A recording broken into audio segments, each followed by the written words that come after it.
ಇವತ್ತು ಪತ್ರಿಕಾಗೋಷ್ಠಿ ಕರೆದಿರೋ ಉದ್ದೇಶ ಏನಪ್ಪ ಅಂತ ಹೇಳಿದ್ರೆ, ನಾಳೆ ನಮ್ಮ ಧರ್ಮಸ್ಥಳದಲ್ಲಿ ಒಂದು ಬೃಹತ್ ಸಮಾವೇಶವನ್ನು ಭಾರತೀಯ ಜನತಾ ಪಕ್ಷ ಆರ್ ಅಶೋಕ್ ಅವರು ಮತ್ತು ವಿಜೇಂದ್ರ ಅವರ ನೇತೃತ್ವದಲ್ಲಿ ಒಂದು ಬೃಹತ್ ಸಮಾವೇಶವನ್ನು ಧರ್ಮಸ್ಥಳದಲ್ಲಿ ಆಯೋಜನೆ ಮಾಡಿದ್ದೇವೆ.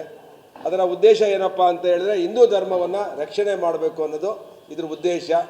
ಅದರಿಂದ ಈ ಕಾರ್ಯಕ್ರಮದಲ್ಲಿ ಲಕ್ಷಾಂತರ ಜನ ಇವತ್ತು ಸೇರ್ತಾ ಇದ್ದಾರೆ.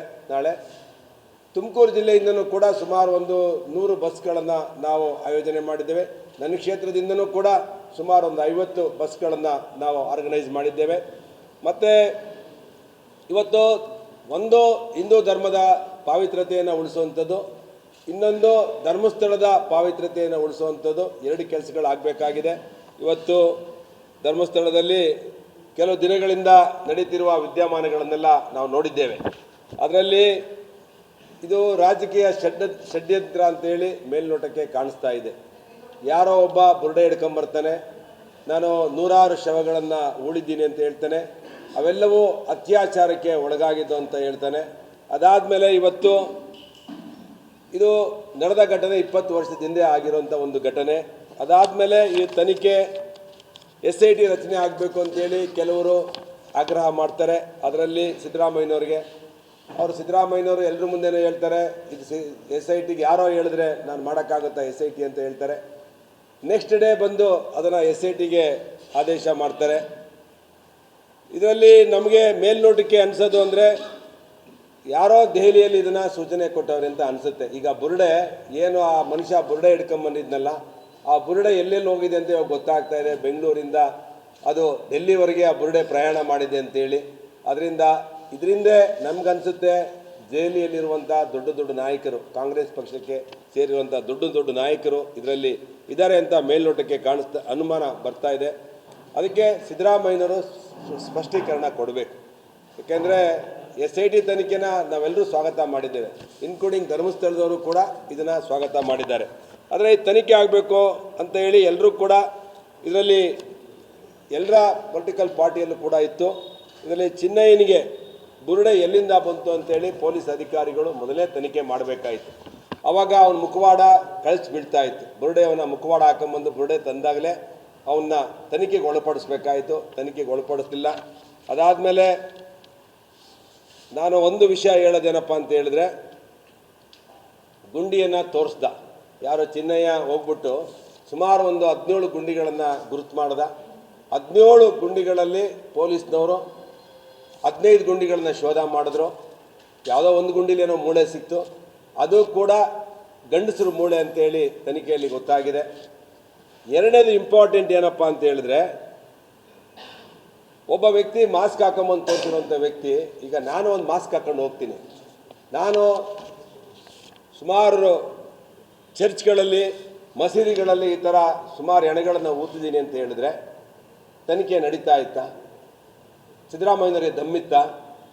ಯಾರಾದರೂ ಒಬ್ಬ ಹೋಗಿ ನಾನು ಚರ್ಚಲ್ಲಿ ಇಷ್ಟು ಎಣೆಗಳನ್ನು, ಚರ್ಚಿನ ಒಂದು ಗ್ರೇವಿಯಾರ್ಡಲ್ಲಿ, ಚರ್ಚಿನ ಸ್ಥಳದಲ್ಲಿ ನಾನು ಇಷ್ಟು ಎಣೆಗಳನ್ನು ಊತಿದ್ದೀನಿ ಅಂತ ಹೇಳಿದ್ರೆ, ಮಸೀದಿಗಳಲ್ಲಿ ಊತಿದ್ದೀನಿ ಅಂತ ಹೇಳಿದ್ರೆ ಸಿದ್ದರಾಮಯ್ಯನವರು ತನಿಖೆ ಮಾಡೋ ಎಣೆಗಳನ್ನು ತೆಗೆಸ್ತಾ ಇದ್ರ? KN ರಾಜಣ್ಣವರು, ನಮ್ಮ ಮಾಜಿ ಸಚಿವರು, ಒಂದು ಹೇಳಿಕೆಯನ್ನು ಕೊಟ್ಟರು. ಅಂದರೆ ಕಾಮನ್ ಸೆನ್ಸೇ ಇರಲಿಲ್ಲ.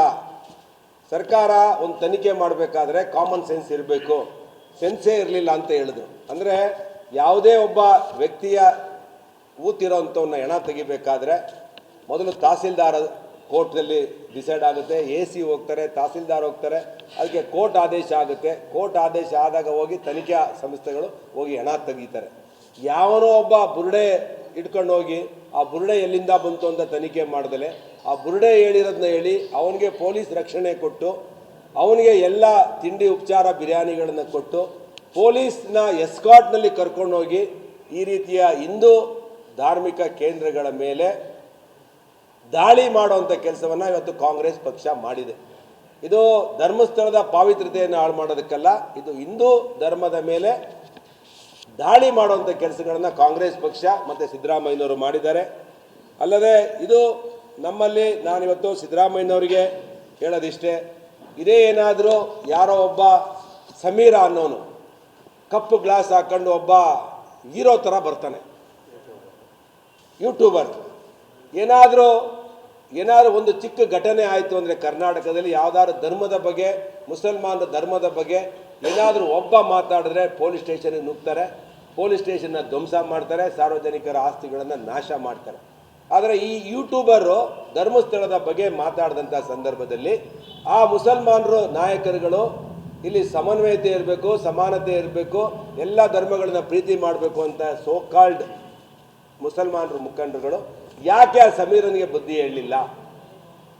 ಅದೇ ಬೇರೆ ಯಾರಾದರೂ ಮುಸಲ್ಮಾನ ಧರ್ಮದ ಬಗ್ಗೆ ಆಗಲಿ, ಕ್ರಿಶ್ಚಿಯನ್ ಧರ್ಮದ ಬಗ್ಗೆ ಆಗಲಿ ಯಾರಾದರೂ ಈ ಥರ ಯೂಟ್ಯೂಬಲ್ಲಿ ಮಾಡಿದರೆ ಎಷ್ಟು ದಂಗೆ ಹೇಳೋದು ಕರ್ನಾಟಕದಲ್ಲಿ. ಸಿದ್ದರಾಮಯ್ಯನವ್ರಿಗೆ ನಾವು ಹೇಳೋದು ಇಷ್ಟೇ, ನೀವು ಸ್ಪಷ್ಟೀಕರಣ ಕೊಡಬೇಕು. ಇದರಿಂದ ಯಾರ್ಯಾರಿದ್ದಾರೆ, ಯಾರ್ಯಾರು ಷಡ್ಯಂತ್ರವನ್ನು ರೂಪಿಸಿದ್ದಾರೆ ಇವ್ರನ್ನೆಲ್ಲ ಈಚೆಗೆ ತರಬೇಕು. SIT ತನಿಖೆಗೆ ವಿ ಡಿಮ್ಯಾಂಡ್. DK ಶಿವಕುಮಾರ್ ಅವರು ಹೇಳಿದ್ದಾರೆ ಇದು ರಾಜಕೀಯ ಷಡ್ಯಂತ್ರ, ಒದ್ದು ಒಳಗಡೆ ಹಾಕ್ಸ್ತೀನಿ ಅಂತೇಳಿ. ನಾನು ಸಿದ್ದರಾಮಯ್ಯನವ್ರಿಗೆ ಹೇಳ್ತಾ ಇದ್ದೀನಿ, ತಾಕತ್ತಿದ್ರೆ ಇದು ಡೆಲ್ಲಿವರೆಗೂ ಹೋಗಿದೆ. ಇದರಲ್ಲೊಬ್ಬರು ದೊಡ್ಡ ಸ್ವಾಮೀಜಿ ಇದ್ದಾರೆ, ದೊಡ್ಡ ದೊಡ್ಡ ರಾಜಕೀಯ ನಾಯಕರಿದ್ದಾರೆ, ಮತ್ತು ಕಾಂಗ್ರೆಸ್ಸಿನ ನಾಯಕರುಗಳು ಕೂಡ ಡೆಲ್ಲಿ ನಾಯಕರು ಇದ್ದಾರೆ ಅನ್ನೋದು ಸಂಶಯ ಇದೆ. ಅವ್ರನ್ನೆಲ್ಲ ಒದ್ದು ಒಳಗಡೆ ಹಾಕ್ಸುವಂಥ ಕೆಲಸವನ್ನು ಸಿದ್ದರಾಮಯ್ಯನವ್ರು ತಾಕತ್ತಿದ್ರೆ ಮಾಡಬೇಕು. ಇಲ್ಲ ಅಂತ ಹೇಳಿದ್ರೆ ಪದೇ ಪದೇ ಹಿಂದೂ ಧರ್ಮದ ಮೇಲೆ ದಾಳಿ ಮಾಡುವಂಥ ಕೆಲಸವನ್ನು ಸಿದ್ದರಾಮಯ್ಯನವ್ರು ಮಾಡ್ತಾ ಇದ್ದಾರೆ. ಇವತ್ತು ಒಂದು ಕಡೆ ಭ್ರಷ್ಟಾಚಾರ ತಾಂಡವಾಡ್ತಿದೆ, ಇನ್ನೊಂದು ಕಡೆ ಅಭಿವೃದ್ಧಿ ಶೂನ್ಯವಾಗಿದೆ, ಒಂದು ಕಡೆ ಕಮ್ಯುನಲ್ ವೈಲೆನ್ಸ್ಗಳು, ಲಾ ಆ್ಯಂಡ್ ಆರ್ಡರ್ಸು ಬ್ರೇಕ್ ಆಗಿದೆ, ಒಂದು ಕಡೆ ಇವತ್ತು ಧರ್ಮಸ್ಥಳದ ಆಯಿತು, ಈಗಾಗಲೇ ಚಾಮುಂಡಿ ಬೆಟ್ಟದನ್ನು ಇಟ್ಕೊಂಡಿದ್ದಾರೆ. ಚಾಮುಂಡಿ ಬೆಟ್ಟ ಹಿಂದೂಗಳಿಗೆ ಸಂಬಂಧವಿಲ್ಲದ ಒಂದು ಬೆಟ್ಟ ಅದು ಅಂತೇಳಿ ಇವತ್ತು ನಾವು ಸಿದ್ದರಾಮಯ್ಯನವ್ರಿಗೆ ಕೇಳೋಕ್ಕೆ ಇಷ್ಟಪಡ್ತೇವೆ.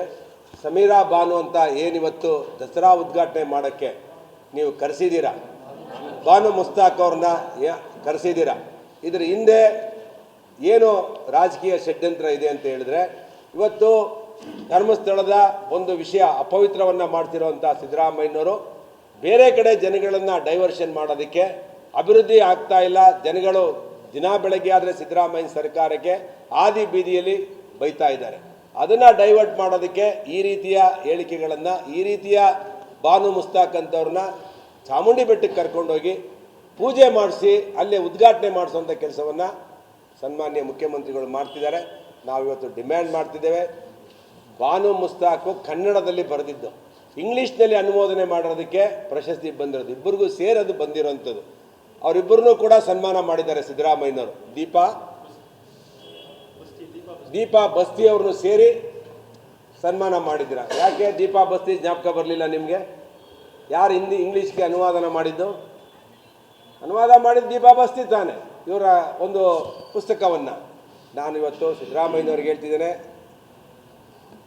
ಯಾರು ಮುಸಲ್ಮಾನರನ್ನ ಇವತ್ತು ಗೋಪೂಜೆಯನ್ನು ನಾವು ಮಾಡ್ತೇವೆ, ಆ ಮಾಂಸವನ್ನು ತಿನ್ನುವಂಥವ್ರನ್ನ ಕರ್ಕೊಂಬಂದು ನೀವು ಪೂಜೆ ಮಾಡಿಸುವಂಥದ್ದು ಹಿಂದೂ ಧರ್ಮದ ಪಾವಿತ್ರ್ಯತೆಯನ್ನು ಹಾಳು ಮಾಡುವಂಥ ಕೆಲಸವನ್ನು ನೀವು ಪದೇ ಪದೇ ಮಾಡ್ತಾ ಇದ್ದೀರಾ. ಕೂಡಲೇ ಆ ವ್ಯಕ್ತಿ ಯಾರು ಬಾನು ಮುಸ್ತಾಕ್ ಅವ್ರನ್ನ ವಾಪಸ್ ತಗೊಳ್ಬೇಕು, ಮತ್ತು ಬೇರೆ ಯಾರಾದರೂ ಆಸ್ತಿಕರನ್ನು ಆ ಉದ್ಘಾಟನೆ ಮಾಡೋದಕ್ಕೆ ಆಹ್ವಾನಿಸಬೇಕು. ಇಲ್ಲ ಅಂತ ಹೇಳಿದ್ರೆ ಧರ್ಮಸ್ಥಳದ ನಂತರ ಚಾಮುಂಡಿ ಬೆಟ್ಟವನ್ನು ಅಪವಿತ್ರ ಮಾಡಿಸಿರುವಂಥ ವಿರುದ್ಧನೂ ಕೂಡ ಲಕ್ಷಾಂತರ ಜನ ಸೇರಿಸಿ ಆಂದೋಲನ ಮಾಡುವಂಥ ಕೆಲಸವನ್ನು ಭಾರತೀಯ ಜನತಾ ಪಕ್ಷ ಮಾಡುತ್ತೆ. ನಿಮ್ಮನ್ನು ಈ ಯಾವ ರೀತಿ DK ಶಿವಕುಮಾರ್ ಅವರು ಒದ್ದು ಒಳಗಡೆ ಹಾಕ್ಸ್ತೀವಿ, ಧರ್ಮಸ್ಥಳದ ವಿರುದ್ಧ ಷಡ್ಯಂತ್ರ ಮಾಡಿದವ್ರಂತ ಹೇಳಿದಾಗೆ ನಿಮ್ಮ ಸರ್ಕಾರವನ್ನು ಒದ್ದು ಓಡಿಸಿ ನಾವು ಪ್ರಜಾಪ್ರಭುತ್ವದ ಹಿಂದೂ ಸಮಾಜದ ಒಂದು ಮನಸ್ಥಿತಿ ಇರುವಂಥ ಒಂದು ಸರ್ಕಾರವನ್ನು ಸ್ಥಾಪನೆ ಮಾಡ್ತೀವಿ ಅಂತ ಈ ಸಂದರ್ಭದಲ್ಲಿ ಸರ್ಕಾರಕ್ಕೆ ಎಚ್ಚರಿಕೆಯನ್ನು ಕೊಡ್ತಾ ಇದ್ದೇನೆ. ಅದೇ ರೀತಿ